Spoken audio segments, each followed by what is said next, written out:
Hello everyone, আসসালামু আলাইকুম। আশা রাখছি সবাই ভালো আছেন। তো আমি আজকে একটা রান্নার রেসিপি নিয়ে এসেছি।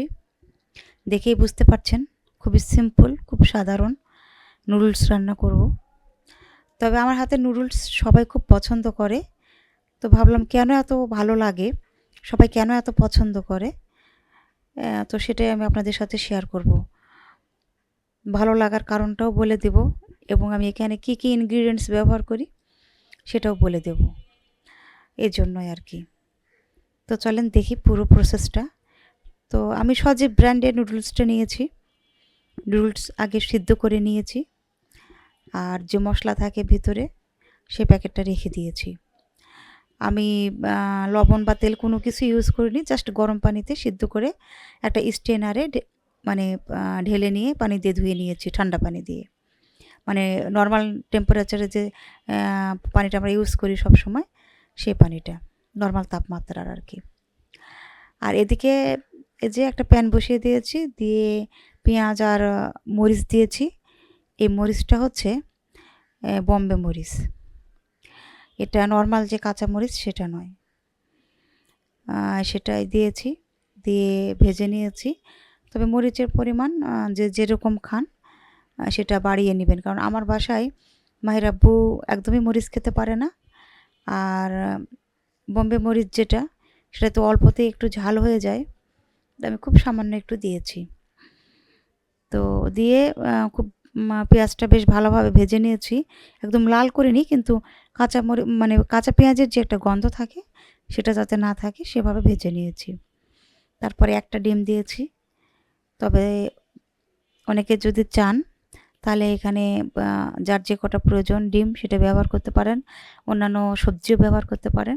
তবে আমার বাসায় সবজিটা আসলে পছন্দ করে না।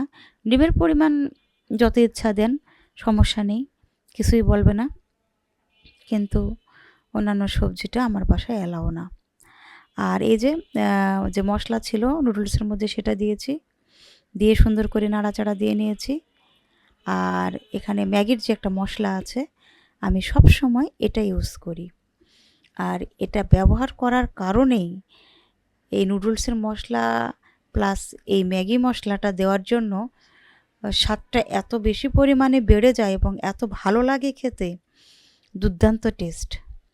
আর আরেকটা টিপস বলে দেই, নুডলস সিদ্ধ কিন্তু সেভাবেই করে নিতে হবে যাতে একদম ওভার কুক না হয়ে যায়, কারণ পরবর্তীতে যে আমরা আবারও রান্না করি ঠিক সেভাবে সিদ্ধটা করে নিতে হবে। তবে এটা আপনাকে উঠিয়ে দেখতে হবে যে কোন অবস্থায় রাখলে ভালো হবে, কারণ পরবর্তীতে যেহেতু রান্না করতে হবে। এটা বলে দেওয়ার কিছুই নেই, এটা নিজেকেই বুঝে নিতে হবে। কারণ বেশি পরিমাণে যদি গলে যায়, যখন আমরা এভাবে পরবর্তীতে যে ভেজে নেব তখন তো দলা পেকে যাবে। সেজন্য বুঝে সিদ্ধ করতে হবে, একদম ফুটন্ত পানিতে অবশ্যই সিদ্ধ করতে হবে। টকবক যখন একদম পানি ফুটবে ঠিক সেই সময়ে, মানে হালকা গরম হয়েছে এরকম পানিতে দিলে কিন্তু নুডলস ঠিকভাবে সিদ্ধ হবে না, আর গলে যাবে। তো দেখে নিলেন যে একটা প্লেটে কিন্তু আমি কিছুটা নুডলস উঠিয়ে নিলাম। ওটা হচ্ছে আমার ছেলের জন্য, কারণ সে সস পছন্দ করে না। কত রকমেরই না মানুষ আছে, তাই না, ব্যতিক্রম। তো আমার ছেলেও সেরকম। আর আমি আর আমার হাজব্যান্ড পছন্দ করি সস দিয়ে, এর জন্য আমাদের দুইজনেরটাতে আবার সস ইউজ করলাম, করে এখন প্লেটে উঠিয়ে নিচ্ছি। তো যাদের হাতের নুডলস মজা হয় না তারা একবার হলেও ট্রাই করে দেখবেন, আমার মনে হয় নিরাশ হবেন না। দেখতে যেমন লোভনীয় হয়েছে, খেতেও কিন্তু খুবই মজার। আর দেখেন একদমই কিন্তু ঝরঝরে, মনে হচ্ছে গোনা যাবে একটা একটা করে, এরকম একটা অবস্থা। তো আশা রাখছি ভিডিওটা ভালো লাগবে। আর যাদের নুডলস পারফেক্ট হয় না তারা এই রেসিপি ফলো করবেন, তাহলে